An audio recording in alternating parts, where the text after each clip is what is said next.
चाहिए। तो आप गुलफार साहब, ये जो सब्सिडी ख़त्म करने की आप बात कर रहे हैं, अगर ये सब्सिडी ख़त्म की जाती है तो फिर तो बहुत ही शदीद रिएक्शन के इलेक्ट्रिक की तरफ से आता है। लोड शेडिंग उनकी जानिब से बढ़ाई जा सकती है, टैरिफ उनकी जानिब से बढ़ाया जा सकता है, लोगों पर उसका बड़ा नेगेटिव इम्पैक्ट पड़ सकता है। तो फिर कैसे पाबंद करेगा नेपरा उनको कि वो गैर ज़रूरी लोड शेडिंग भी ना बढ़ाएं, वो अपना टैरिफ भी ना बढ़ाएं? सब्सिडी के बगैर के इलेक्ट्रिक का चलना इस वक्त आपको मुमकिन दिखाई दे रहा है?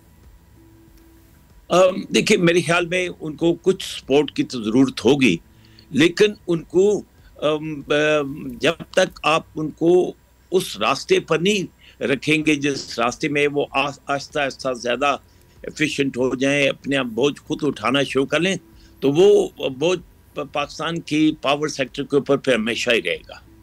सही। अच्छा, जो पावर डिवीज़न का मौक़िफ़ अभी जो सामने आया कि इलेक्ट्रिक अभी भी 2000 मेगावाट की मकदार की बिजली नेशनल ग्रिड से ले रही है और वो 2000 मेगावाट सस्ती है एज़ कम्पेयर टू के इलेक्ट्रिक जो वो अपनी प्रोड्यूस कर रहे हैं, और मुस्तकबिल में ये मकदार पावर डिवीज़न के मुताबिक बढ़ भी सकती है।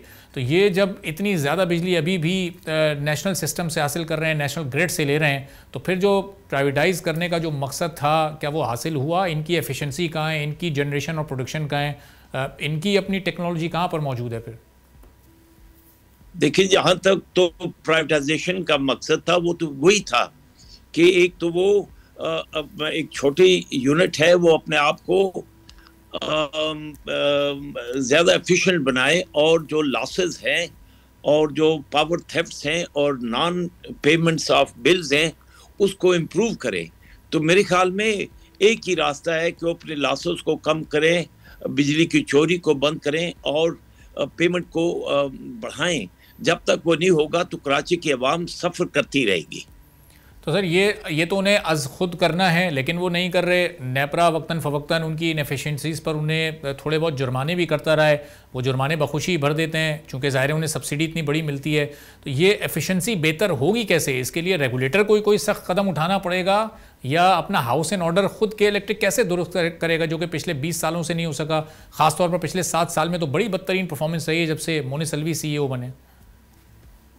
जहाँ तक रेगुलेटर का तल्लुक है, रेगुलेटर को टफ होना पड़ेगा, क्योंकि कितना अरसा उनकी इनएफिशिएंसी को ये प्रमोट करते रहेंगे या उसको कम करने की उनके ऊपर कोई पॉलिसी नहीं बनाएंगे। तो मेरे ख्याल में रेगुलेटर को ही टफ होना पड़ेगा। लेकिन आपने देखा कि पहले ही ज़्यादा सपोर्ट एंड सिंपैथी के इलेक्ट्रिक के साथ है कि वो अगर बिजली की पैदावार कम करना शुरू कर दें या अवाम को तकालीफ बढ़ा लें तो फिर अवाम तो आवाज़ बुलंद करेगी तो गवर्नमेंट को सुननी पड़ती है। लेकिन इसका मकसद ये नहीं है कि इलेक्ट्रिक पाकिस्तान की पावर सेक्टर की एफिशिएंसी इंप्रूवमेंट दायरे से बाहर रहे।